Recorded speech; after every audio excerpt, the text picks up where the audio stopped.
Yeah, so I won't go through the procedure again. I'm sure you're familiar with it by now. Before I go on the timing issue, I just need to ask permission if I could point out some things in the officer's report which are incorrect before I actually ask my question. I think if you stick to the 3 minutes for all of your... Well, I mean, it's just that I had my question prepared, and then looking through the officer's report in some detail, I did find there's 6 or 7 things which are actually incorrect. And I didn't think that it was fair if I should use my time to point out errors in the report. I think it's fair if everyone gets the same amount of time, I'm afraid. Well, no, I appreciate that as well, but the thing is that the officer's report is the only thing which is going to be relevant later on, and if there's things which are wrong in it and it gets challenged later, it will be the officer's report. I think your views are also important to us as well. No, I know, I want to share them with you, but the thing is that one of the things that I learned from going to the court last year is that time actually Would you like us to start the clock? Are you started? No, I haven't started. I'm asking if I can go through some things in the officer's report. I'm offering you 3 minutes. However you want to use that 3 minutes is completely up to you. Well, I'm sure that there must be some kind of rule or regulation or law which requires the officer's report to actually be correct. And the members here haven't got anything else to go on other than what the officer tells them to say. Absolutely. And if there's things that are wrong, a member of the public should be able to come and point those out, because otherwise you're making your decision based on things which are wrong, are they not? So you are absolutely right. We are relying on the...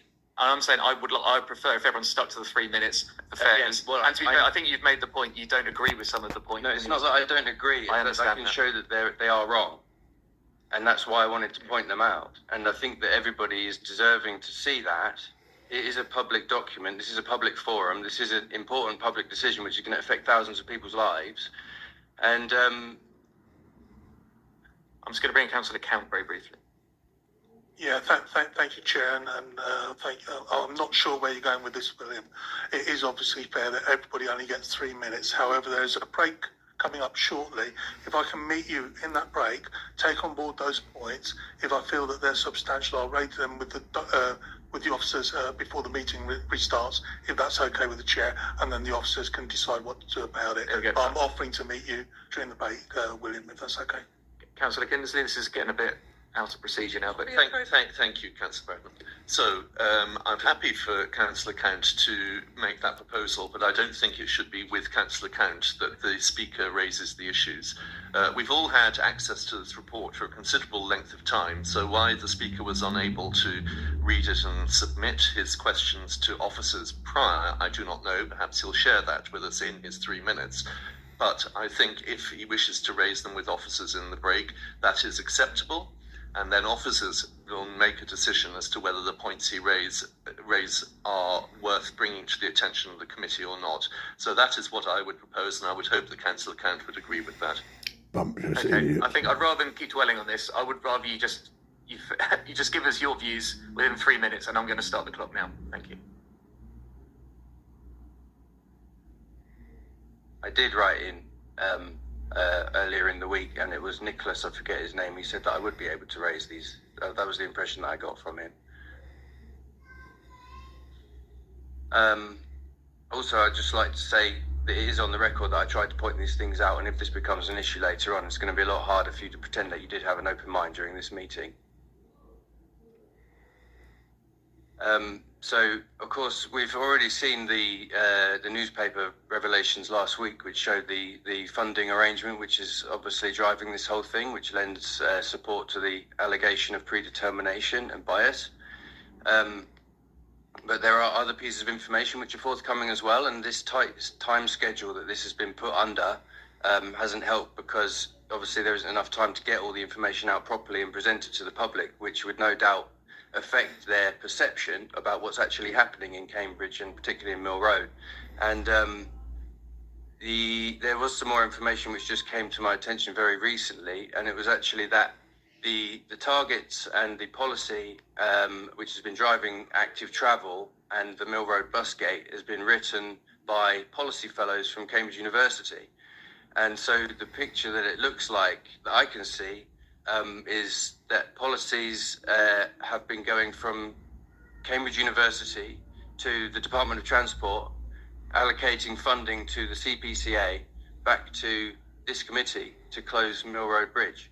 And I just think that the whole thing looks very very interesting from a sort of outsider's point of view, trying to understand what's really going on.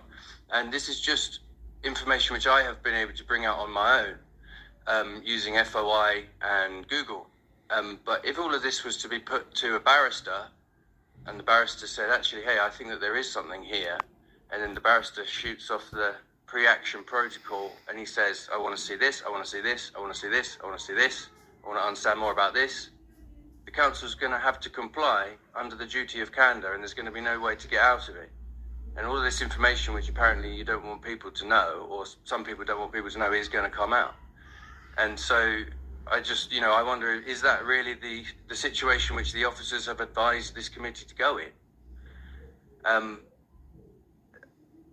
On the point of further legal action or potential further legal action, I've been clear that these conversations have already started to take place, and there are people who are prepared to do another judicial review, just waiting to see how this goes. And my input has been to try to actually discourage this, to say the risks involved and the costs and stuff like that. And but the more I look at it, the more I see it, and the more I read, and the more I find out, I actually see that there is a case to be made about predetermination. And so the question is, if you don't mind me just actually giving you the question, the important question, which you need to all ask yourselves, and everybody should ask themselves, including everybody here. This is the question that the judge will ask. It's called the McGill test. In questions of predetermination, they say, would a fair-minded and honest, impartial observer, considering all the facts, I think we have run out of time. would they say that there is a chance of predetermination or bias? That's the question. Thank you very much for that. All right, thank you. Appreciated. Okay, before you leave, Yeah. I think we do have a couple of questions of clarification for you. So, course. Councillors Hunt and Hay, please, in that order. Firstly, Chair, I think you didn't manage to spot the councillor next to me's have their hand up and wanted to talk to you, and she had to pull it down eventually because it got tired. So I think it would be courteous if you allowed councillor to speak. And also, I feel we should take a view on this particular committee meeting.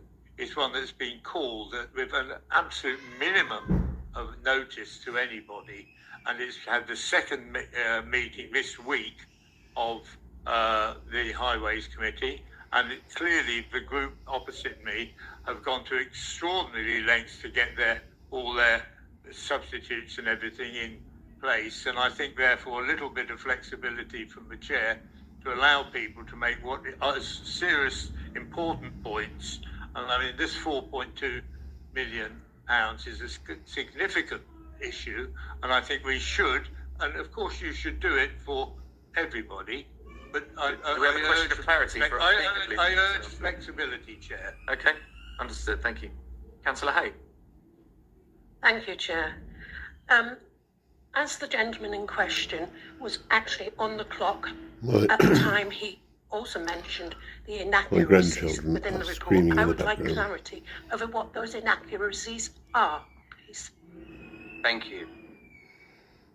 Well, I found 6, and you've all got the officer's report with you, I think, haven't you? And you did say that you've all read it thoroughly, which is important, of course. Is that right? So, the first point that I've got, if you just bear with me a moment. If you could be as quick as possible, please. We do have other speakers to address us. I know. Page 34. You've got at the top of page 34 on the officer's response here, it says there has been no procedural irregularities. All right, how you can say that there have been no procedural irregularities is amazing, because I just off the top of my head, I wrote down the other day, I could think of 8. And I could read those out to you if you want. Okay, so... I think if you could just stick... No, I know, I see that. I understand you're trying to rush me, but again, this is an important issue. Okay, please. And to be fair to everybody, I know everyone's been given 3 minutes, but I'm actually coming in with new information here, and it's relevant. Okay. Thank you. As quick as you can.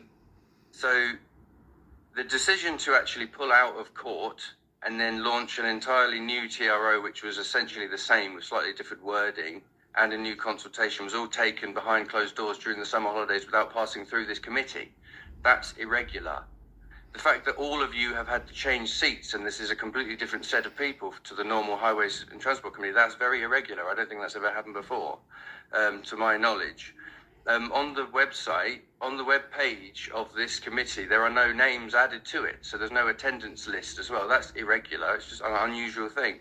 Of course, there's no declaration of interest. Please. We're talking about the TRO report. Me to point out some irregularities that have happened. Within the report. Fine. So just to let you know that there have been lots of irregularities. All right? Okay, thank you. Thank you. So the next point down here is on the same page. It's next to the bit that says economic impact on businesses. I was actually quite amazed by this, but it says it is important to realise that this was carried out during a time of incredible stress for the country during a pandemic, right? That's what it says. But I was careful to point this out, and it actually says it right there on the page next to it. Mill Road Traders conducted a survey during the 2019 closure, which showed a 30% drop of business. That's 2019. That's not during the pandemic. So the response to that is obviously wrong. And I just wonder how that's even there. Can we acknowledge this? Thank you. And then the last point on this page, it says the council has been transparent. It hasn't been transparent. All the things that have had to come out through freedom of information, the newspaper that just came out last week with the funding, this was not transparent. It has not been a transparent exercise. I'm sorry, it hasn't. So go up to page 6. Just a couple more. Sorry, Chair. I know that you're trying to run on. But again, if we could be quick, please. I'm being as quick as I can, I promise. 3.4 at the top of page 6, it says the matter is to be considered afresh and no weight should be given to the previous decision, right? But look up there at page 5, just above it, you've gone into quite keen detail about the 2022 consultation, which was what was used to justify that decision. The 72% of respondents in favour, right?